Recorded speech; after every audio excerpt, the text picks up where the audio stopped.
Ciao amici e amiche del segno della bilancia, benvenuti, io sono Angela e questo è Exoteric World. È così che mi trovate sui social.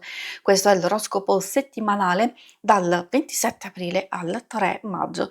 Prima di iniziare vi ricordo che è una stesa generica, prendete solo ciò che vi risuona, se volete potete integrarla col vostro ascendente per avere più informazioni. In descrizione trovate le recensioni dei mazzi usati, i link per acquistarli e i link alle playlist per conoscere il significato delle carte della Sibilla Lenormand e della Sibilla italiana.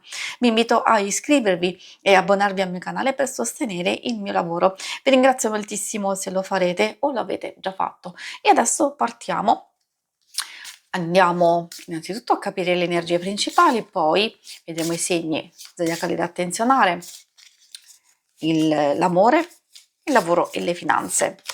Come prima carta troviamo questi uccellini, possono essere sia positivi sia fastidiosi, dipende dalle circostanze, spesso legati alla comunicazione, telefonate, messaggi, eccetera, e quindi da un lato, magari potremmo avere delle complicazioni legati proprio alla comunicazione, alcuni problemini portati da alcune persone, pettegolezzi, dall'altro lato, invece un po' di positività proprio legato alle nostre conoscenze, magari anche a delle notizie, delle informazioni, delle cose che possono essere piacevoli, divertenti, positive. Io direi di sì, soprattutto quelle che possono portare nuovi sviluppi e anche nuovi accordi, nuove situazioni. Bella questa carta perché è genericamente legata al viaggio, al cambiamento, al miglioramento.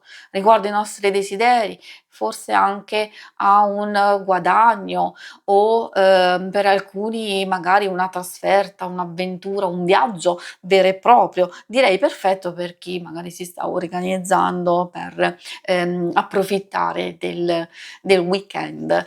E poi troviamo anche il fanciullo o il bambino, ecco, soprattutto io direi anche per questioni strettamente personali, interiori, spirituali, perché qui ci sono forse delle idee, delle nuove occasioni, dei nuovi inizi da poter cogliere, poi insomma dipende dalle varie circostanze.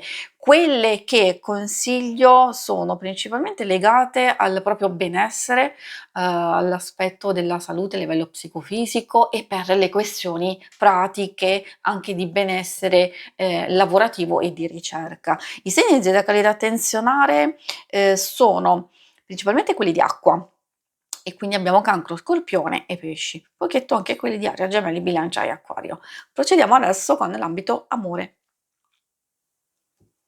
Ambito amore, vado principalmente ad analizzare coppia single, però per chi non è interessato magari in queste parole può vederci anche qualcosa legato alle amicizie e alla famiglia. Vediamo. Allora, qui abbiamo la carta digitale, questa può collegarsi un po' a quell'aspetto che vi dicevo all'inizio dei pettegolezzi, delle zizzanie, delle cose che ci vengono detti e che possono crearci un po' di fastidio. E infatti la digitale è un po' tossica, questo è il suo significato a livello metaforico, che cosa può portare. Magari delle cose veramente fastidiose che possono essere delle bugie, della falsità, come vi dicevo proprio zizzanie, quei comportamenti, un po' così, infantili, in genere cose fastidiose però risolvibili, perché poi abbiamo la pratolina che riporta un po' di pace e di serenità e poi abbiamo anche il gelsomino che ci mette quel carico di tenerezza e di dolcezza anche di sensualità, magari ecco si può migliorare anche in questo aspetto. Quindi un po' per tutti è vero, e soprattutto la prima parte della settimana o alcune circostanze che possono essere un po' fastidiose, quindi esserci un po' di tensione, e invece poi abbiamo un netto miglioramento, quindi un bel passaggio a qualcosa di più bello nelle emozioni, a qualcosa di più entusiasmante e coinvolgente, magari con qualche evento nello specifico che state programmando e che vivrete. Adesso procediamo alla parte più pratica del lavoro e delle finanze. È ovvio che, quando stavo parlando proprio di nuove situazioni, nuove circostanze, cose che vanno a, migliorare, ovviamente anche per i single vale la stessa cosa, e cioè che ci sono delle questioni un po' fastidiose, soprattutto se state frequentando qualcuno e, magari alti e bassi, ma si procede con la frequentazione, anzi c'è un netto passo positivo per voi. Invece per chi non ha nessuno, magari queste portano una nuova aria, una nuova carica di attrazione, di condivisione e socializzazione.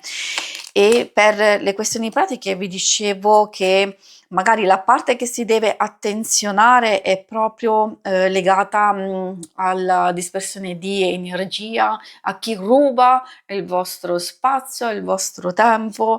Il ladro, ahimè, purtroppo fa anche riferimento alle cose negative di incomprensioni, di litigi, di avere a che fare con delle persone inaffidabili, oppure addirittura chi è cattivo, spero che non sia il vostro caso, o con possibili furti, inganni, truffe, quindi io consiglio sempre di fare attenzione. È una carta di avvertimento, però è ovvio che io non voglio spaventare, il mio intento è sempre quello di aiutare, di mettere in guardia, e credo che anche le carte come messaggio sia quella l'intenzione. Quindi cose che si possono superare. La cosa che balza all'occhio effettivamente è che ci possono essere delle nuove situazioni di intesa, di collaborazione, di miglioramento, però se già al lavoro state vivendo una situazione difficile, può essere scusate, può essere complesso che la cosa vada a risolversi dalla mattina alla sera. Ovviamente sapete già che cosa dovete affrontare come furto di energie in senso lato, e quindi di non stressarvi eccessivamente, di prendervi cura di voi stessi, perché questa è anche una carta di amor proprio, di orgoglio e di concentrarsi tanto su un qualcosa che vi fa stare bene, e quindi di recuperare le vostre energie. Si tratta anche di recuperare lucidità, senso pratico, energie da utilizzare per chi sta cercando lavoro o chi vuole proprio fare grandi cambiamenti. A volte questa potrebbe anche indicare una cosa a vostro vantaggio, e cioè voi adottare degli escamotage, dei sotterfugi, positivi, diciamo tra virgolette, per voi, proprio per, mettere avanti, il vostro stesso benessere. Quindi non è del tutto negativa se appunto si tratta comunque di andare a superare delle complicazioni, delle cose che non dipendono assolutamente dalla vostra volontà, ma da situazioni e persone esterne.